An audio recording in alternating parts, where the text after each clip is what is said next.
আমি সুদীপ্ত বাবুর কাছে যাবো। সুদীপ্ত বাবু, গোটা রাজ্যে এসআইআর এর ফর্ম ধরে ধরে জ্বালিয়ে দিচ্ছে তৃণমূলের গুন্ডারা, ধরে ধরে বাঞ্চ করে করে জ্বালিয়ে দিচ্ছে, এমনকি বিজেপির হাত থেকে কেড়ে, বিজেপির বিধায়কের হাত থেকে কেড়ে নিচ্ছে। এটা কোন গণতন্ত্র? আসলে মমতা বন্দ্যোপাধ্যায়ের আমলারা চুপটিপ করে বসে মজা দেখছেন, গোটা রাজ্যে অশান্তি হচ্ছে, মমতা বন্দ্যোপাধ্যায়ের পতন কি তারই আমলারা হবেন, এমনটা বলছেন হুমায়ুন কবির। সুদীপ্ত বাবু, দেখুন, একটা পরিষ্কার কথা হচ্ছে যে এই যে কেড়ে নেওয়া ব্যাপারটা, এটা খুবই অন্যায়। যে যেরমভাবে ইচ্ছা তার ফর্ম, সে তার অবজেকশন দিতেই পারে। ফর্ম 7-এর কাজ হচ্ছে যে যদি কারুর কোনো অবজেকশন থাকে কোনো পার্টিকুলার ভোটারের নাম তোলা নিয়ে, সেই অবজেকশনটা দিতে পারে। সেই ব্যক্তি যে অবজেকশন দিচ্ছে সেম কনস্টিটিউশনে হতে হবে। যদি সেম কনস্টিটিউয়েন্ট অ্যাসেম্বলির থাকে সে কিন্তু সেটা সাবমিট করতে পারে। কিন্তু এখানে সাবমিট করতে গেলে যে বিডিও অফিসেই আমাকে ঢাকঢোল পিটিয়ে যেতে হবে এমন কোনো কথা নেই। যদি সেখানে আমি দেখি পরিস্থিতি অনুকূল নেই, আমি ওখানে অনলাইন সাবমিশনও করতে পারি।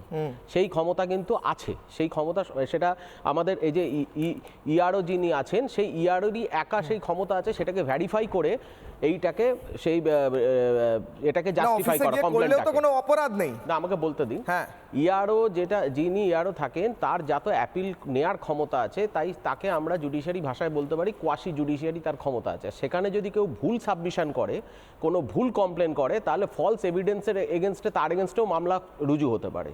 তো সেই জায়গায় দাঁড়িয়ে আমার মনে হয় যদি কারুর কোনো ব্যাপার থাকে, কারুর জমা দেওয়ার থাকে, ওরমভাবে গিয়ে জমা না দিয়ে, কারুর যদি মনে হয় যে এরকম একটা ঝামেলা উৎপত্তি সৃষ্টি আছে, শান্তি ফেরাতে গেলে কিছু কিছু সময় আমাকে ঠিক পথ নিতে হয়।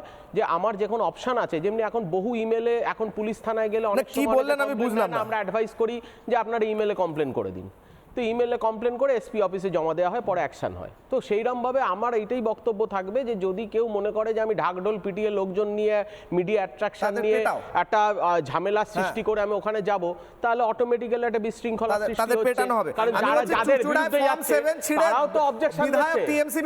যাদের বিরুদ্ধে যাচ্ছে, ধরুন আমার বিরুদ্ধে গিয়ে কমপ্লেন করছে, আমি তৃণমূলের বিধায়ক ফর্ম ছিঁড়ে দিচ্ছে, এটা কি করে হতে পারে? আপনারা অনলাইন এসডি অফিসের সামনে।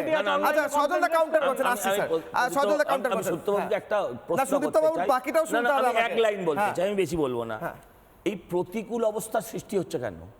আমার দুরকম ব্যবস্থা আছে, আমার স্বাধীনতা আছে, আমি কোন ব্যবস্থায় যাব। আমি বলছি এমএলএ এর হাত থেকে ফর্ম ছিঁড়ে দেওয়াটা কোন সভ্য সমাজের কাজ? সেখানে পুলিশ কি করছে?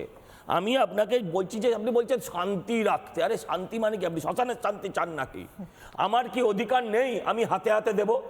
আমি জাস্ট এটা জানতে, এটা কোনো ক্রাইম? উত্তর সুদীপ্ত বাবু, উত্তর। অবশ্যই আমি হাতে গিয়ে আমার স্বাধীনতা আছে, আমি গিয়ে হাতে হাতে দিতে পারি। কিন্তু যার এগেইনস্টে ধরুন কমপ্লেনটা হচ্ছে, সে যদি জানতে পারে, সেও তো সেখানে পৌঁছে যাচ্ছে, বলছে ভাই এটা অন্যায় হচ্ছে। যাই হোক, পরিস্থিতিকে যদি সুস্থ পরিবেশে, আমার মনে হয় যারা বিশেষ করে সেখানকার জনপ্রতিনিধি আছে তাদেরকে অল্টারনেটিভ, হ্যাঁ অল্টারনেটিভ বলে 3 বছরের জেল আছে, জেল কাটবে, অল্টারনেটিভ অপশনে যাও, জেল কাটবে। আমিও সেটা যাওয়া উচিত। অল্টারনেটিভ অপশনে কেউ কেন অফিসে গিয়ে ফর্ম জমা দিতে পারবে না? অ্যাডজুডিকেট করার ক্ষমতাটাকে কেন জ্বালিয়ে দেওয়া হবে ফর্ম নিয়ে? বিধায়ক, টিএমসি বিধায়ক অসিত মজুমদার ফর্ম নিয়ে ছিঁড়ে জ্বালিয়ে দিয়েছে, এটা কি করে জাস্টিফাই হতে পারে? ব্যাপারটা হচ্ছে অল্টারনেটিভ ব্যবস্থা। যেমন আপনি অল্টারনেটিভ অফিসিয়ালি, যারা তৃণমূল তারা অফিসিয়ালি ডিক্লেয়ার করে দিয়েছে ওখানে যে যাবে সেখানে তৃণমূল বিরোধী কাজ হবে, ওখানে কেউ যাবেন না। কিন্তু আপনি হচ্ছেন অল্টারনেটিভ, যিনি আপনি তৃণমূলও করেন না, অথচ তৃণমূলের হয়ে বলছেন আপনার কোনো শাস্তি হবে না। আপনি সেরকম অল্টারনেটিভ খুঁজছেন। দেখুন, কিন্তু আমি প্রশ্ন করছি, বক্তব্যটা দিয়েছি শুধু আইন মেনে এবং আইনত আইনজীবী হিসেবে বক্তব্যটা দিয়েছি। তৃণমূলের কি বক্তব্য হবে সেটা তৃণমূলের যারা অফিসিয়াল, যারা স্পোক্স পারসন আছে, তারা পার্টির বক্তব্য দেবে। তাদের আপনি আইনের লোক হলে তো আপনি আমায় বুঝিয়ে বলুন, আপনি বলছেন সামনের দরজা দিয়ে যাও না পেছনের দরজা দিয়ে যাও? পেছনের দরজা কেন? অল্টারনেটিভ অপশনস আছে। পুলিশ যদি না, পুলিশ যদি প্রোটেকশন দিতে, হয়তো মবকে প্রোটেকশন, শুনুন, মবকে কন্ট্রোল করতে হয়তো পাচ্ছে না কোনো কারণে, মব বেশি হচ্ছে, সেখানে অল্টারনেটিভ ব্যবস্থা আছে, অল্টারনেটিভ ব্যবস্থা যাওয়া যেতে পারে। তা বলে অবজেকশন হবে না, এইটা মজা ভুল।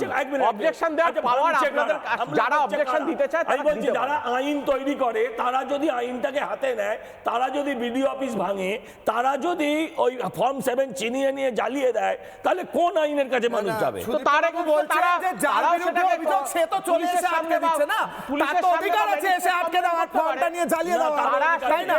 তার তো ফর্ম জ্বালিয়ে দেওয়ার অধিকার আছে, আইনে তারও অধিকার নেই তো অধিকার। তাদের আমার যদি বিডিও অফিসের সামনে ভিড় থাকে, ফর্মটা চালিয়ে ইলেকশন কমিশন চাইলে ব্যবস্থা নিতে পারে, আরে কমিশন ফর্মটা জ্বালিয়ে দিচ্ছেন কেন, স্যার? যে তার যেই জায়গাটা আছে যেই আসি প্রত্যেকের কাছে, অর্জুন দা হাত তুলছেন। জায়গাটা ক্লিয়ার করতে হবে।